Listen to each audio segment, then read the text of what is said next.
Jharkhand cabinet की बैठक में कुल 17 प्रस्ताव पर लगी मुहर। झारखंड के मंत्री योगेंद्र प्रसाद का हाल जानने पहुंचे सीएम हेमंत सोरेन। मंत्री योगेंद्र के जल्द स्वस्थ होने की कामना। राज्य में पंचायती राज विभाग की पेसा कानून पर कार्यशाला। पेसा कानून बनाने पर किया गया मंथन। कहा ड्राफ्ट के आधार पर पेसा कानून होगा लागू।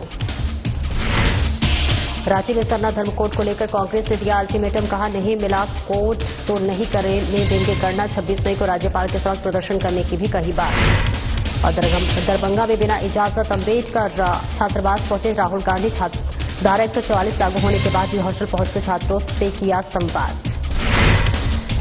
चतरा में ऑपरेशन सिंदूर की सफलता को लेकर निकली तिरंगा यात्रा। बीजेपी ने शहर में निकाली भव्य तिरंगा यात्रा। भारत माता की जय के लगाए नारे।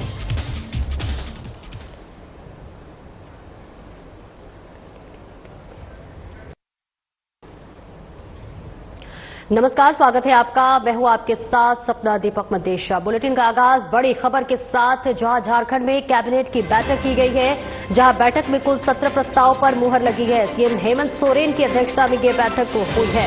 कैबिनेट की बैठक में नई शराब नीति को मंजूरी मिली है। राज्य में 70 साल से अधिक उम्र के नागरिकों को मुख्यमंत्री आयुष्मान योजना के तहत 5 लाख तक की स्वास्थ्य इंश्योरेंस की सुविधा। तो देखिए, ये बड़ी पहल की गई है, जहां Jharkhand professional educational institutions regulations of fee bill 2025 की दी गई है स्वीकृति। झारखंड सरकारी माध्यमिक आचार्य, प्रधानाचार्य और शिक्षेतर कर्मियों की नियुक्ति और सेवा स्तर नियमावली 2025 की स्वीकृति मिली है।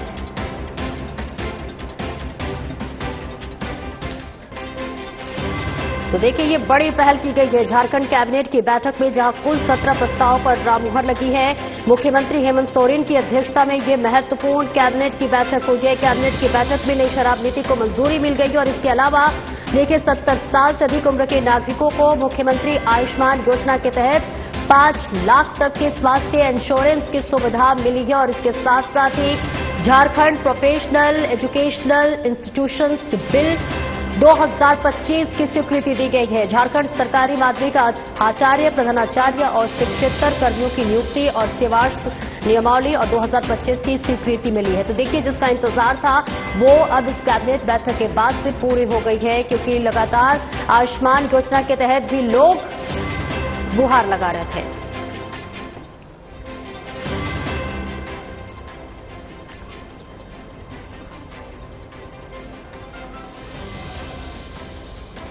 और इस खबर पर ज्यादा जानकारी के लिए रांची से हमारे वरिष्ठ संवाददाता चंदन वर्मा हमारे साथ जुड़े। चंदन, देखिए, झारखंड कैबिनेट की बैठक में कुल 17 प्रस्ताव को मंजूरी मिली है और ऐसे में लगातार आयुष्मान योजना को भी लेकर लगातार गुहार लगाया जा रहा था। क्या कुछ प्रतिक्रियाएं सामने आ रही हैं? देखिए, कैबिनेट में आज कहें कि कुल 17 प्रस्तावों पर मुहर लगी है और ऐसे में कहें कि इसमें 17 प्रस्ताव में से कुछ ऐसे प्रस्ताव हैं जो कहें कि आम जनता से जुड़ा हुआ था और झारखंड के लिए बहुत ही जरूरी था, जो कि सीधे तौर पे झारखंड की जनता पर असर डालता है। तो ऐसे में कहें कि एक तरह से जो विभागीय आज बैठक थी, जो कैबिनेट की जो बैठक थी, हर मंत्री मौजूद थे और विभागीय जो सचिव थे वो मौजूद थे। सबसे बड़ा अगर अहम कहें कि फैसला माना जाए तो इसमें स्वास्थ्य को लेकर किया गया है। वहीं शराब मामले में भी जो है आज कैबिनेट में कुछ प्रस्ताव पारित हुए हैं, जो कि अब तक शराब का जो टोटल कंट्रोल था, जो उसका टोटल कहें कि संचालन था, वो सरकार के अंदर थी। सरकार हर चीज की मॉनिटरिंग कर रहा था, लेकिन अब कहें कि जो सिर्फ डीलरशिप और होलसेलर जो है वो सिर्फ सरकार देगी, बाकी रिटेलिंग जो है वो प्राइवेटाइजेशन कर दिया है उसे, ताकि जो उसमें भी कई नियमावली बनाए गए हैं कि एक ग्रुप में 3 दुकान होते हैं और एक व्यक्ति को मैक्सिमम 3 ग्रुप ही मिलेंगे और पूरे अगर झारखंड में उसकी बात की जाए तो 3 ही जिला में उसे दुकानें दिए जाएंगे। यानी कहें कि एक व्यक्ति को कुल मैक्सिमम जो है वो 36 दुकानें पूरे झारखंड भर में मिल सकते हैं, अलाउड हो सकते हैं, उससे ज्यादा नहीं हो सकते। और वो अभी ये प्रक्रिया जो है वो लॉटरी के माध्यम से किया जाएगा। जी, कई बार देखा कि शिक्षकों को लेकर अगर हम बात कर ले तो देखिए, कई बार शिक्षक धरने पर भी बैठे, प्रदर्शन भी किया, लगातार नियुक्ति की मांग कर रहे थे। तो ऐसे में देखिए, इस बैठक में इसके लिए भी नियमावली बनाई गई है। क्या कुछ प्रतिक्रियाएं आ रही है शिक्षकों की अगर बात कर ले तो? देखिए, अगर शिक्षा विभाग की बात करें तो शिक्षा विभाग कहेंगे पिछले कई दिनों से काफी गहनता से जांच कर रहा है और काफी चीजों पे मॉनिटरिंग कर रहा है। आपको बता दूं कि तकरीबन 1161 शिक्षकों को जो है नोटिस भी दिया गया है, शोकॉज भी किया गया है। लापरवाही और कई चीजों के मामले में जो है शोकॉज किया गया है, जवाब मांगा गया है। इसको भी लेकर आज कैबिनेट में बैठक हुई, शिक्षा के मुद्दे पे भी बैठक हुई। कई अहम बदलाव करने की जो जरूरतें हैं, जो बातें हैं, उन बिंदुओं पर भी चर्चा की गई है। इसके अलावा भी अगर बात करें तो हेल्थ के सेक्टर में जो है वो बात हुई है, उसमें 5 लाख रुपया कहें कि हेल्थ को लेकर जो है उसमें देने का प्रावधान किया गया है। बहुत बहुत शुक्रिया चंदन इस महत्वपूर्ण जानकारी के लिए। और आगे बढ़ेंगे जहां मुख्यमंत्री हेमंत सोरेन ने उत्पाद और मद्य निषेध विभाग के मंत्री योगेंद्र प्रसाद से मुलाकात की। मुख्यमंत्री उनके स्मार्ट सिटी राज्य स्थित आवास पहुंचे। वहां उन्होंने मंत्री योगेंद्र प्रसाद से भेंट कर उनका कुशल क्षेम जाना। साथ ही मुख्यमंत्री ने उनके जल्द स्वास्थ्य होने की कामना की। साथ ही साथ बता दें कि झारखंड के उत्पाद मंत्री योगेंद्र प्रसाद की तबियत अचानक खराब हो गई थी और उनके सीने में दर्द हो रहा था। स्वास्थ्य मंत्री डॉक्टर इरफान अंसारी मंत्री योगेंद्र प्रसाद को लेकर पारस हॉस्पिटल पहुंचे थे। वहां चेकअप के बाद उन्हें घर भेज दिया गया। फिलहाल वे डॉक्टर की निगरानी में हैं।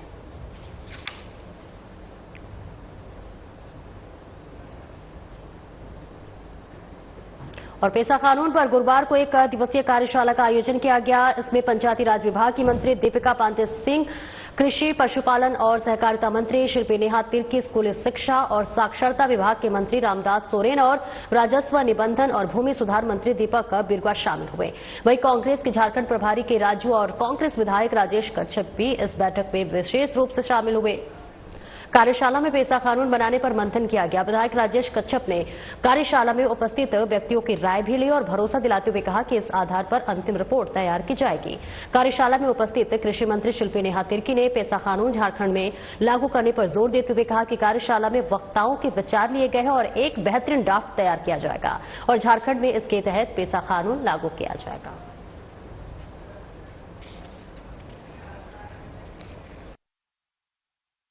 सरकार एक प्रयास किया है कि उन संसाधनों जिसको गांव कहता है कि हमारा है और सरकार कहती है कि सरकार का इसमें अधिकार है। ये जो हिस्सेदारी की जो लड़ाई है ये आज का नहीं है, लेकिन जब यहाँ पे पेसा एक्ट को लागू किया गया, जब यहाँ पे शेड्यूल एरिया इसको घोषित किया गया, इसके लिए एक विशेष प्रावधान का व्यवस्था किया गया, तो मुझे लगता है कि झारखंड सरकार इस बात को लेकर के विचार कर रही है कि गांव के आधार से हम सरकार को कैसे, गांव को आगे रख करके हम सरकार को कैसे चलाएं। पेशा का मतलब हुआ कि ट्रेडिशनल व्यवस्था, कि हमारी परंपरागत व्यवस्था क्या है। वो ग्राम सभा वो नहीं कि जिसको सरकार ने नियुक्त किया, जिसको मनोनीत करे लोग, ग्राम सभा के लोग मनोनीत करे, वो है मूल पेशा। ये 1000 रुपया देने वाला ग्राम सभा का मैं बात नहीं, वो तो सरकार को सहयोग करने के लिए वो इस प्रकार की व्यवस्था की गई है। और एक चीज हमेशा आप याद करिएगा, ट्राइबल कम्युनिटी में जहां पे शेड्यूल एरिया है, मैं ट्राइबल की बात नहीं करूंगा, शेड्यूल एरिया की मैं बात करूंगा, तो शेड्यूल एरिया में अगर किसी को अगर पूजा पाठ करना है तो उसके लिए, चूंकि उस टाइम में पैसे की व्यवस्था नहीं थी, तो उसके लिए उसको अलग से जमीन दिया गया है। अगर मान लीजिए कि कोई प्रधानी व्यवस्था है तो उसके लिए भी अलग से एक व्यवस्था दिया गया है। तो सरकार उन व्यवस्थाओं पे थोड़ी संशोधन कर सकती है, लेकिन जो मूल भावना है उसको निर्णय लेने का अधिकार है, उस निर्णय लेने का अधिकार को मुझे लगता है कि सरकार को ग्राम सभा के साथ में समतुल्य ग्राम सभा को मॉनिटरिंग करने का पावर अपने पास रखना चाहिए। 24 साल हो गया, 20 साल हो गया, आज तक पेशा कानून नहीं बना। कई सारी भ्रामक चीजों को भी फैलाई जाती है। कहा जाता है कि ये कुछ धर्म विशेष के लिए ही है ये कानून, कुछ किसी को कह दिया गया है कि नहीं आदिवासियों को सभी ताकत मिल जाएगा तो मूलवासी कहा जाएगा। ये भी भ्रम फैला दिया गया। तो हम देखते हैं कि कुछ मूलवासी संगठन है जो खुद आंदोलन करते हैं कि नहीं ये एक्ट नहीं लागू होना चाहिए। ये भ्रामक स्थिति बनाई गई है इस राज्य में, क्यों और इसका समाधान कौन निकालेगा और कैसे निकालेगा? हम लोग तो आगे और पिछले दिनों केंद्र सरकार ने देश भर में जातिगत जनगणना करने का फैसला लिया है। दरअसल झारखंड प्रदेश कांग्रेस की ओर से आयोजित संवाददाता सम्मेलन में प्रदेश कांग्रेस प्रभारी के राजू ने कहा कि काफी समय से सरना धर्म कोड की मांग आदिवासी समुदाय की तरफ से की जा रही है। आगामी जनगणना में सरकार सरना धर्म कोड कॉलम अवश्य लाए। जब तक सरना कोड नहीं मिलता तब तक हम इसके लिए संघर्ष करेंगे। वहीं प्रदेश अध्यक्ष केशव महतो कमलेश ने कहा कि 11 नवंबर 2020 को विशेष सत्र बुलाकर महागठबंधन की सरकार ने सरना धर्म कोड का प्रस्ताव पारित कर केंद्र सरकार को भेजा था, लेकिन केंद्र सरकार की ओर से इस पर कोई संज्ञान नहीं लिया गया है। प्रकृति पूजक आदिवासी समुदाय की सालों पुरानी मांग के अनुसार वर्तमान जनगणना में अतिरिक्त कॉलम जोड़ने की मांग को लेकर 26 मई को राज्यपाल के समक्ष प्रदर्शन किया जाएगा।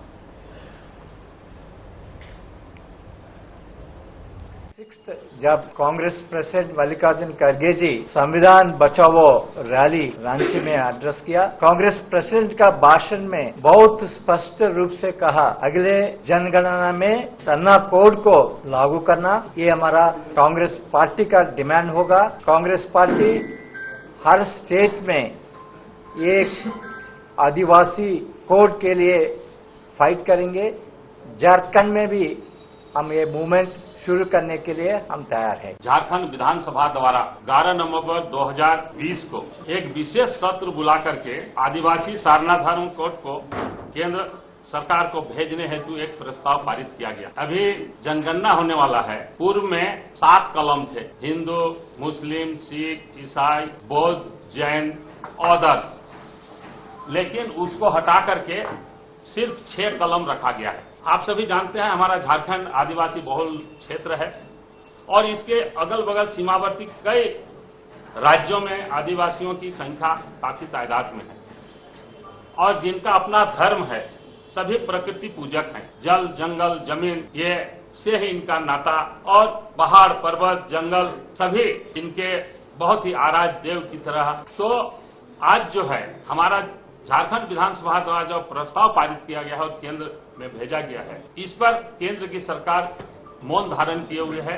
आज सबका अपना अपना कोड है, लेकिन हमारे आदिवासियों का जो कोड होना चाहिए जिससे इनकी पहचान होगी, धार्मिक पहचान से लेकर अपनी अस्मिता सारे चीजों का स्वाद, ये नहीं दिया गया है। इसलिए आज हम सभी इस वार्ता के संबंध में ये आप सबों को बताना चाहते हैं कि कांग्रेस पार्टी पूरी मजबूती के साथ आगामी जो केंद्र के नुमाइंदे यहाँ महामहिम राज्यपाल हैं, 26 मई को हम लोग एक विशाल धारणा प्रदर्शन। कांग्रेस सांसद और लोकसभा में नेता प्रतिपक्ष राहुल गांधी का दरभंगा दौरा विवादों में है। स्थानीय प्रशासन की ओर से अनुमति नहीं मिलने के बाद भी राहुल गांधी ने दरभंगा के अंबेडकर छात्रावास में छात्रों के साथ संवाद किया। राहुल गांधी ने कहा कि केंद्र की सरकार सिर्फ 5 से 10% लोगों के लिए काम कर रही है और 90% लोगों से उनका कोई लेना देना नहीं है। लहेरिया सराय थाना के सर्किल इंस्पेक्टर ललन कुमार ने बताया कि पूरे इलाके में धारा 144 लागू थी। इसके बाद भी राहुल गांधी अम्बेडकर हॉस्टल में प्रवेश कर गए। दरभंगा एयरपोर्ट पर भी जब स्थानीय प्रशासन ने राहुल गांधी को रोकने की कोशिश की तब वो कांग्रेस नेताओं के सहयोग से गाड़ी में बैठकर अम्बेडकर छात्रावास के पास पहुंच गए। छात्रावास के नजदीक भारी संख्या में पुलिस बल की तैनाती देखकर राहुल गांधी कार से उतरे और पैदल ही अम्बेडकर छात्रावास में चले गए। वहां उन्होंने कुछ मिनटों के लिए छात्रों से संवाद किया।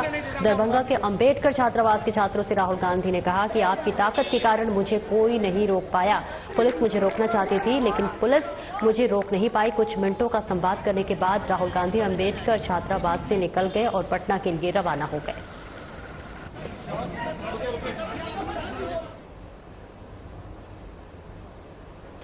ऑपरेशन सिंदूर की सफलता को लेकर नगर बीजेपी की ओर से चतरा शहर के जतर राहिया बाग चौक से भव्य तिरंगा यात्रा निकाली गई, जिसमें सांसद कालीचरण सिंह, विधायक जनार्दन पासवान, सिमरिया विधायक उज्जवल दास शामिल रहे।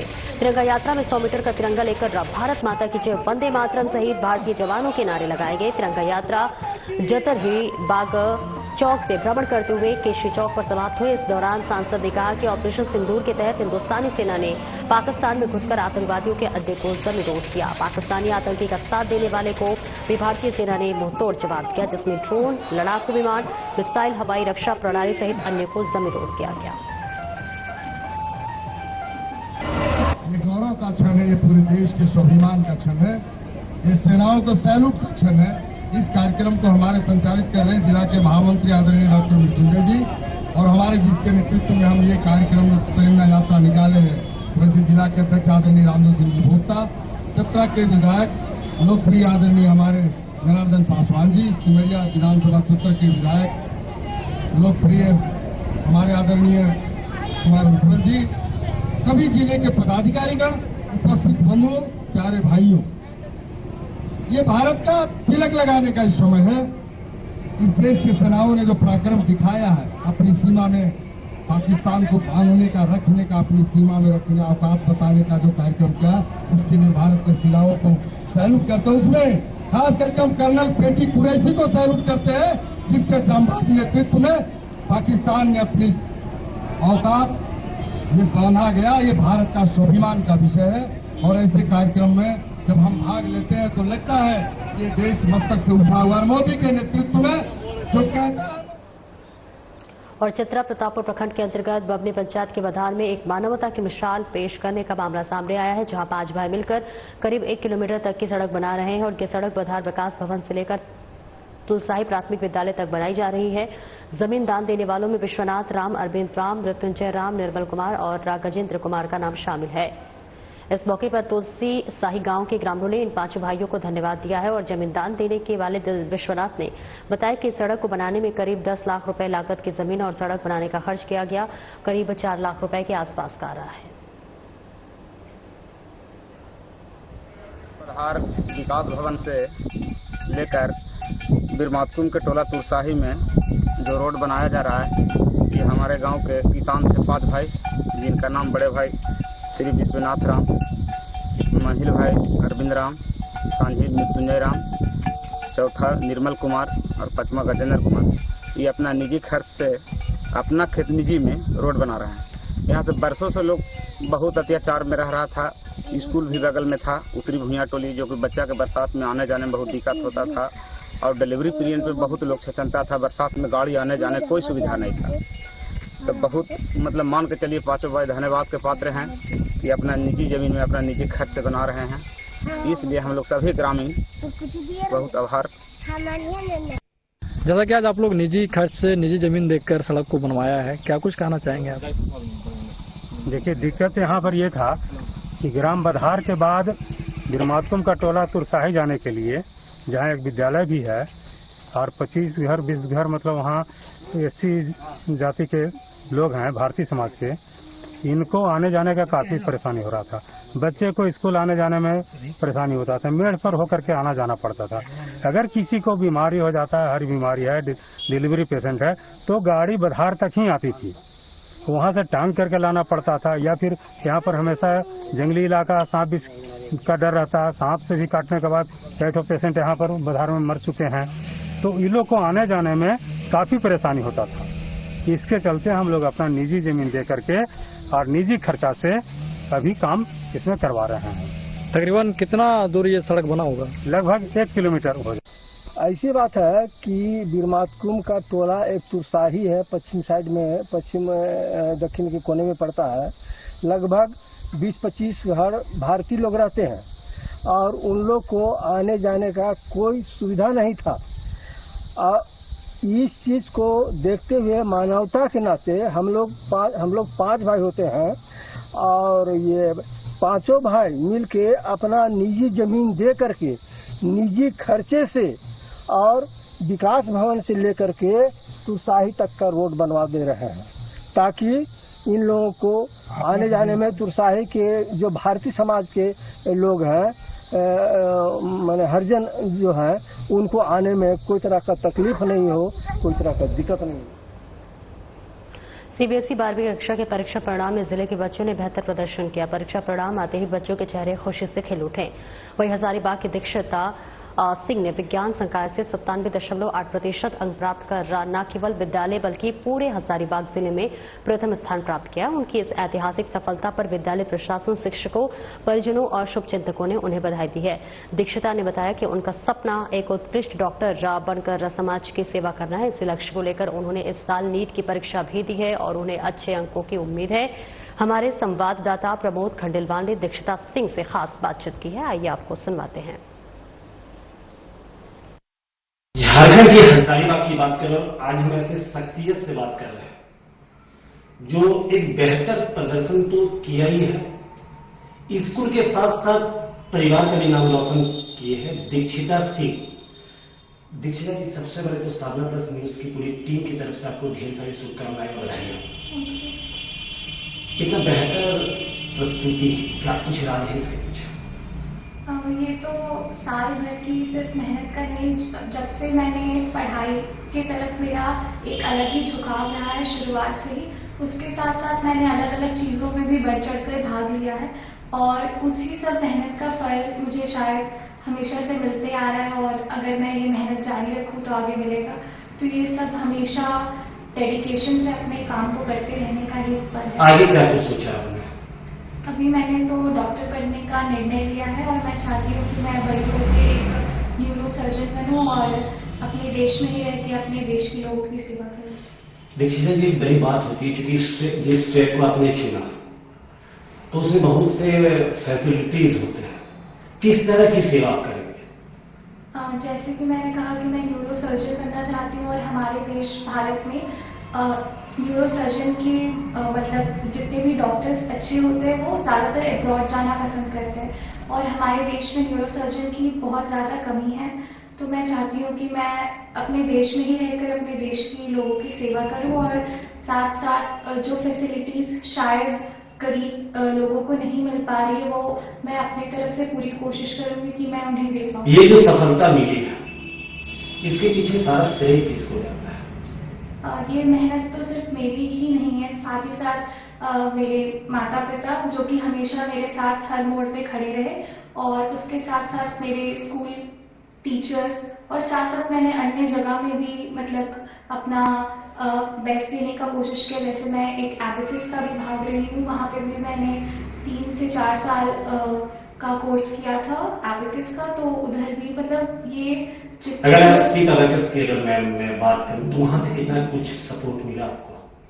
तो मैं 5th क्लास में थी जब मैंने SIT एबेकस ज्वाइन किया था और जब से मैंने ज्वाइन किया तो मुझे उसी समय से ये अंदाजा लग गया था कि ये इस तरीके का कोर्स है जो मैं करूंगी तो ये सिर्फ मेरे मैथ्स या फिर अरिथमेटिक कैलकुलेशन को ही तेज करने में या सुधारने में मदद नहीं करेगा, साथ ही साथ मेरी कंसंट्रेशन पावर को भी बढ़ाएगा और लाइक ये मेरे कंसंट्रेशन जो स्पैन होता है जैसे अगर बच्चे पढ़ने का भी होते हैं उसका भी एक रीजन होता है करवाने के पीछे।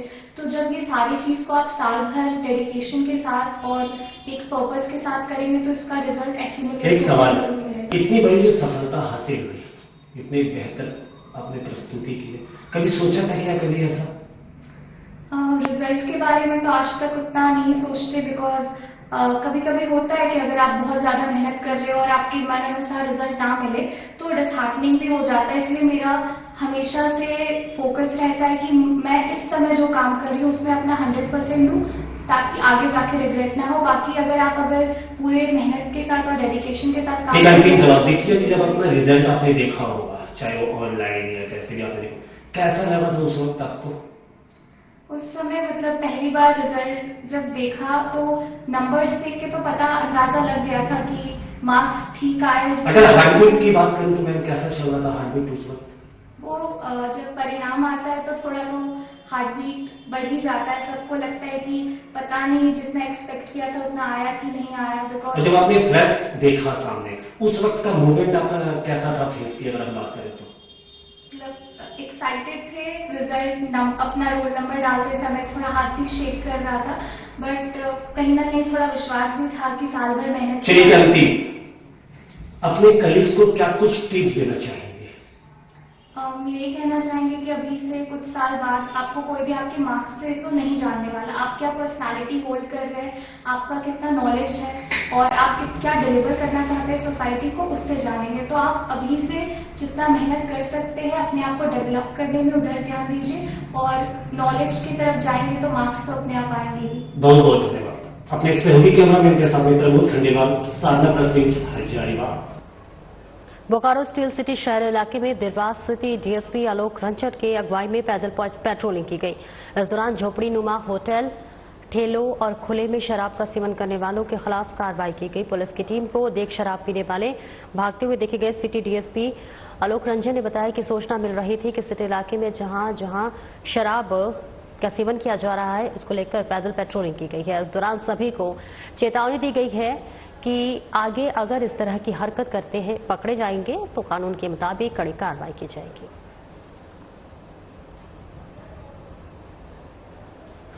आज विभिन्न सिटी एरिया के विभिन्न थाना क्षेत्रों में आज फुट पेट्रोलिंग और वैसे जगहों पे जहां पे प्राय शिकायत मिलती थी कि अड्डेबाजी और शराब पिए जाने की, उन सब जगहों को चेक करके चेक किया जा रहा है और फुट पेट्रोलिंग किया जा रहा है विभिन्न क्षेत्रों में।